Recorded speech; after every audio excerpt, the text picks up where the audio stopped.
देखेंगे fractional knapsack. इस fractional knapsack पे हमने वापस आना है। कब? डायनेमिक प्रोग्रामिंग के। ठीक, तो डायनेमिक प्रोग्रामिंग करेंगे उस समय हम वापस आएंगे इसके ऊपर है इस प्रॉब्लम को सॉल्व करने के लिए फिर से। ये है कल वाला नैपसैक कौन सा था? 01। आपको आइटम उठाने का चॉइस है या नहीं? ठीक, फ्रैक्शनल नैपसैक। फ्रैक्शनल नैपसैक में बोलते हैं कि अगर आपका let's say for example remaining weight sack का बोरी का रिमेनिंग वेट m है, ठीक, और जिस नेक्स्ट आइटम को आप उठाने जा रहे हो उसका वेट WI है लेट्स से, ठीक, जिस नेक्स्ट आइटम को आप उठाओगे उसका वेट कितना है? WI, और आपके पास वेट बचा कितना है? M। और अगर आपका ये WI, ठीक है, टोटल में बढ़ा हुआ है किससे? M से, है ना? WI बढ़ा है किससे? M से। तो जीरो नैपसैक के हिसाब से, 01 नैपसैक के हिसाब से इसको नहीं उठा पाओगे आप, क्योंकि इसका वेट बढ़ा है किससे? M से। अब हमारे पास फ्रैक्शनल नैपसैक बोलता है कि आप इस WI को तोड़ सकते हो, इसको फ्रैक्शन में कर सकते हो। आप इस WI का उतना ही टुकड़ा ले सकते हो जितना जितना किसके पास है? M के पास। Let's say for example WI 4 था, 4 kg था और रिमेनिंग वेट 2 kg है, ठीक, तो आपका WI 4 ग्रेटर देन M है सीधे। 01 नैपसैक उसको अलाउ नहीं करेगा क्योंकि वो बोलता है पूरा का पूरा उठाना है, ठीक है। फ्रैक्शनल नैपसैक बोलेगा आप इस WI को तोड़ सकते हो, उतना ही तोड़ सकते हो जितना आपको जरूरत है, M के पास है। तो आपके पास कितने हैं? 4। आप कितना भर सकते हो? ज्यादा 2। तो आप इस WI का कितना एक फ्रैक्शन उठाओगे, दैट मींस 2, और इसी 2 को आप किस में डालोगे? M में। आप M में बोलिए रिमेनिंग वेट 0। तो M में जो रिमेनिंग वेट होगा लास्ट टाइम पे फ्रैक्शनल नैपसैक में हमेशा किसके पास डाला जाएगा? 0 के पास। वेट जो है हमेशा क्या होगी? 0 होगा।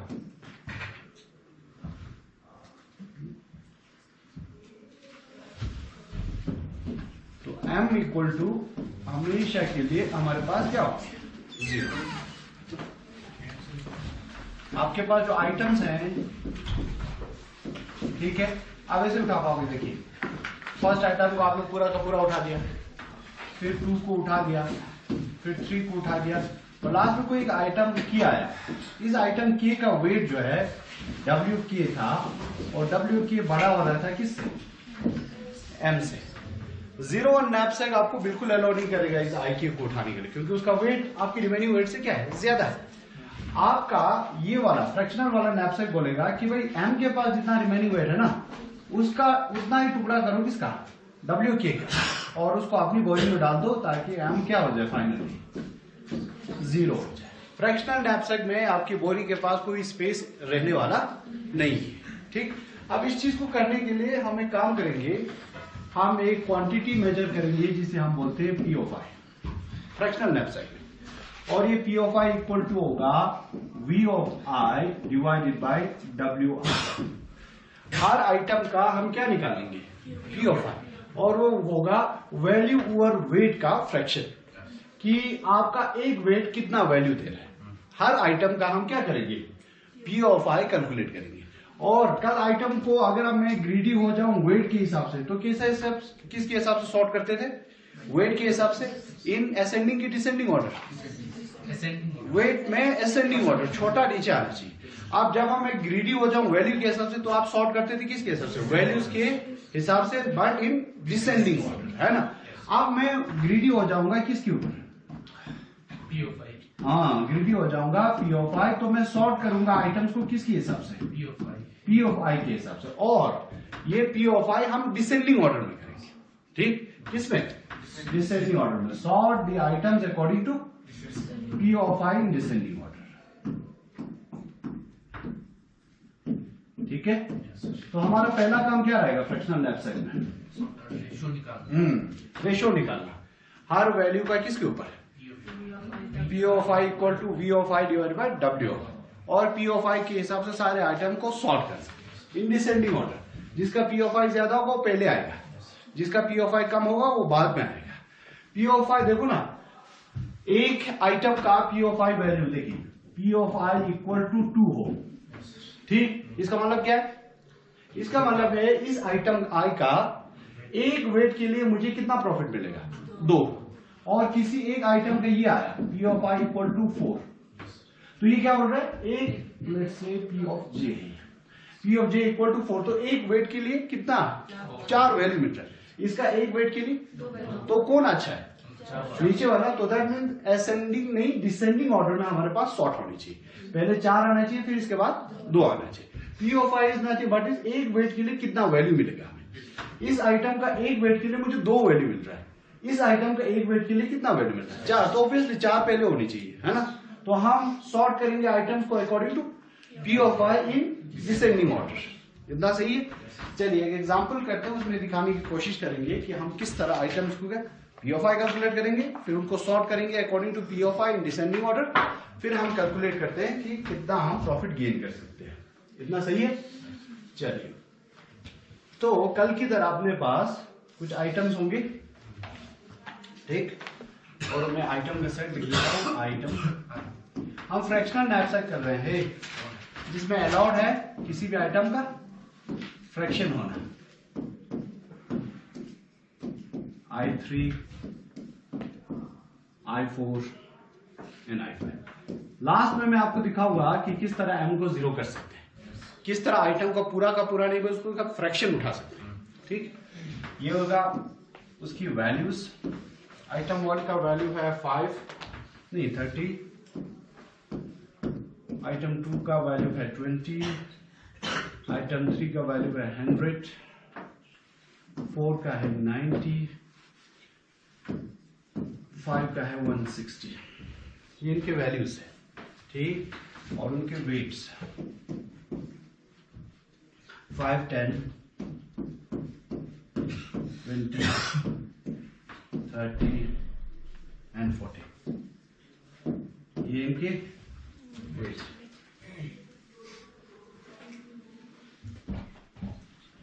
ठीक है जी। चलिए, आप P ऑफ P निकाल सकते हो। Value for wait 30 divide by 5, 6। तो दैट मीन्स आइटम 1 का एक वेट के लिए 6 वैल्यू है, ठीक। 2 by 10 है ना, 5,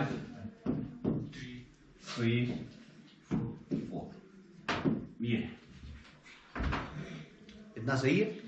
आइटम 1 का एक वेट के लिए 6 वैल्यू मिलेगा, आइटम 2 की एक वेट के लिए 2 वैल्यू, इसका 5, इसका 3, इसका 4, एक वेट के लिए है, ठीक। चलो जी, अब हम इसका बनाते हैं एक टेबल जिसमें हम पहले लिखेंगे आइटम्स,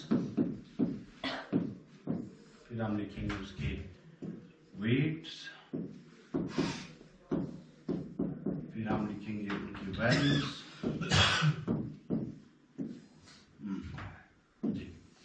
हम सॉर्ट करेंगे आइटम्स को किसके ऊपर? Sort the items OP in descending order. Descending क्यों होना चाहिए वो हमें पता चला है ना, डिसेंडिंग ऑर्डर। सही है। पहला आइटम कौन आएगा? I1 है ना। आइटम इज I1, इसका वेट 5, इसका वैल्यू 30। साथ ही साथ पी ऑफ 5 भी लिखेंगे यहाँ पे, क्योंकि इसके लिए तो नहीं, लेकिन लास्ट आइटम के लिए हमें पी ऑफ 5 काम करेगा। ये लीजिए पी कितना है? 6। सेकेंड में कौन आइटम आएगा? I3। उसका वेट 20, उसका वैल्यू 100।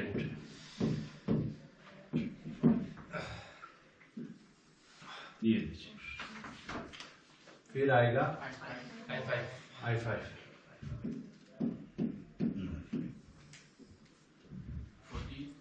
उसका वेट 40, वैल्यू 160। ये हो गया 4 जी। I4 I5, I4, 30, 90 and 3.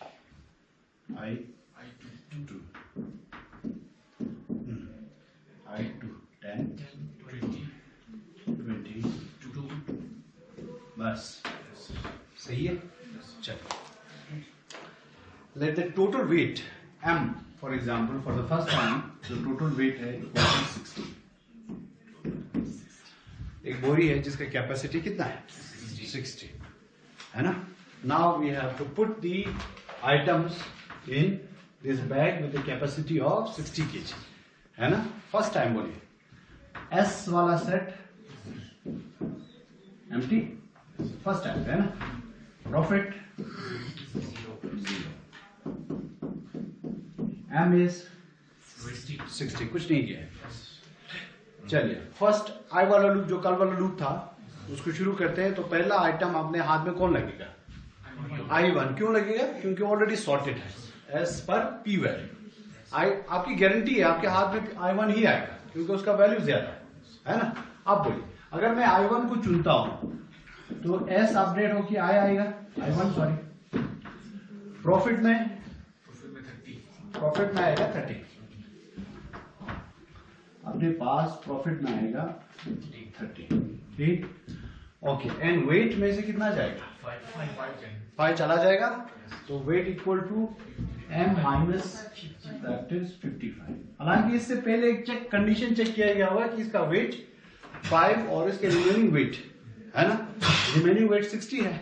इसका वेट कितना है वो छोटा है. इसका वेट तो आराम से हम उस बोरी में डाल सकते हैं. और डालने के बाद जो रिमेनिंग वेट होगा दैट इज 55. 5 को निकाल दें वहां से. ठीक है. फर्स्ट चला गया. सेकंड गारंटी है कि I3 आएगा अपने हाथ में. ठीक है बेटा. उसका वेट और वो उधर बचा कितना है 55. आराम से डाल सकते हैं. पूरा होल आइटम डाल सकते हैं है ना. तो अगर मैं इसको सेलेक्ट करूं I2 को डाल दिया आपने सेलेक्ट कर लिया तो प्रॉफिट में कितना बढ़ाएगा ये. प्रॉफिट वैल्यू 100 तो दैट इज 130. तो ये आ गया 130. हम देते हैं इसका प्रॉफिट है. ठीक. और साथ ही साथ अपना वेट जो 55 बचा है उसमें से कितना जाएगा 20.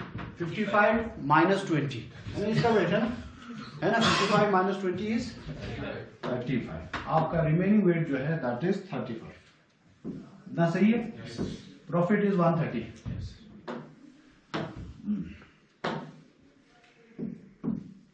एस में दूसरा आइटम भी डाल दिया है ना. I3 सॉरी ये I3 है. ये आप बोलो. नेक्स्ट टाइम गारंटी F5 ही आएगा. I5 आया. इसका वेट कितना है वो मांग कितना है 35. आप नहीं जाएगा. आपका 01 नैपसेट यहां I5 को कोई चांस नहीं देगा सेलेक्ट होने का क्योंकि उसका वेट कितना है आपके पास रिमेनिंग कितना है 35. वहीं से हट जाएगा है ना. लेकिन फ्रैक्शनल नैपसेट ये नहीं करेगा. फ्रैक्शनल नैपसेट बोलेगा भाई आपके पास रिमेनिंग वेट कितना है 35 है ना. तो आपके पास आइटम का वेट कितना है 40.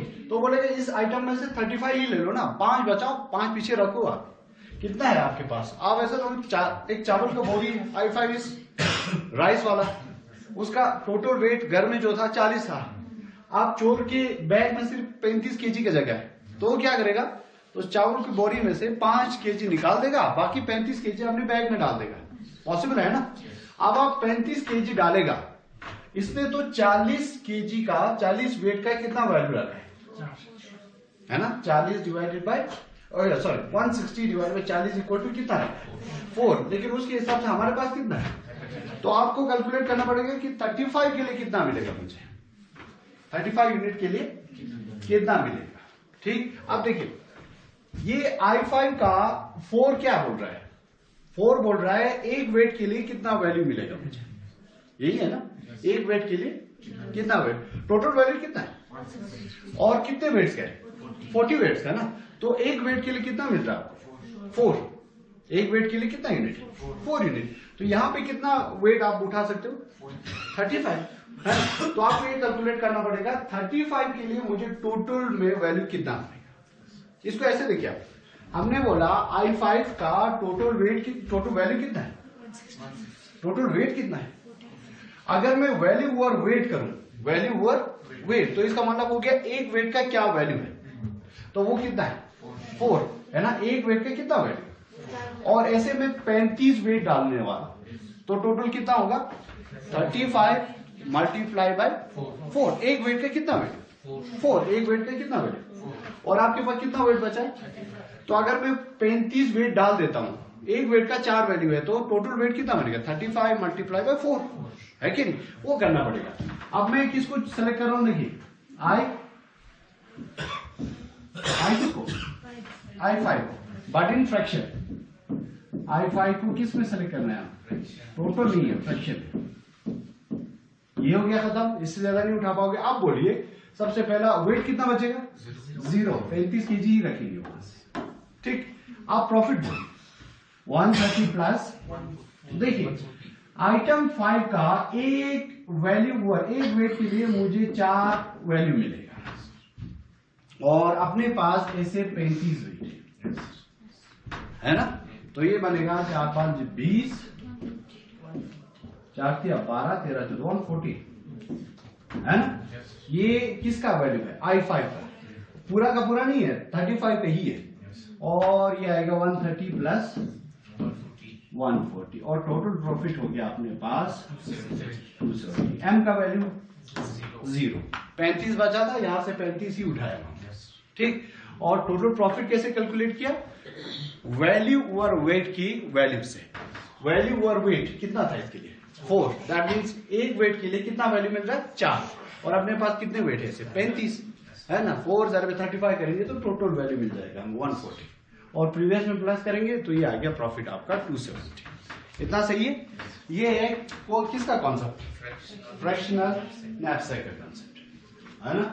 0 1 और फ्रैक्शनल में इतना डिफरेंस है कि जब भी आपका वेट, आइटम का वेट आपकी रिमेनिंग वेट से ज्यादा हुआ, तो फ्रैक्शनल ये 0 1 नैपसैक आपको चांस नहीं देगा उस आइटम को उठाने के लिए, क्योंकि फ्रैक्शन में नहीं उठा पाते है ना।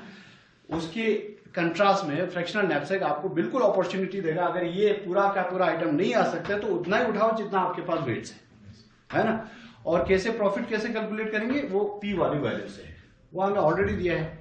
एक P4 का मतलब है एक वेट के लिए 4 वैल्यू मिल रहा है, किसका आइटम 5 का, तो ऐसे कितने वेट्स है आपके पास 35 है, तो 35 मल्टीप्लाई बाय 4 करेंगे तो 35 वेट के लिए कितना वैल्यू मिलेगा, दैट इज 140। वो सिंपली हम प्लस करेंगे टोटल प्रॉफिट में, दैट इज 270। इतना सही है। इस फ्रैक्शनल वाली नैपसैक प्रॉब्लम पे हम वापस आएंगे कब, डायनेमिक प्रोग्रामिंग में। हे, इस प्रॉब्लम को हम सॉल्व करेंगे using the concept of dynamic programming also. इतना सही है। चलिए, नैपसैक वाला प्रॉब्लम हमने कंप्लीट किया है using the concept of 0 1 and fractional knapsack. हे, और आइडिया हमारा क्या है, ग्रीडी अप्रोच। हम ग्रीडी हो जाएंगे। अभी ग्रीडी किसके ऊपर हुआ है, पी के ऊपर है ना। और कल हमने देखा अगर हम किसी लेमैन को बोलते हैं इस प्रॉब्लम को सॉल्व करने के लिए तो वो इतना टाइम लेता है ना। हम कितना ले रहे हैं, बिग ऑफ 2n लेता अगर लेमैन को देते, अगर हम कर रहे हैं तो बिग ऑफ n ही है, लीनियर टाइम में चार्ज। इतना सही है। चलिए, इसके बाद हमारे पास एक और प्रॉब्लम है जिसे हम बोलते हैं हफमैन ट्री।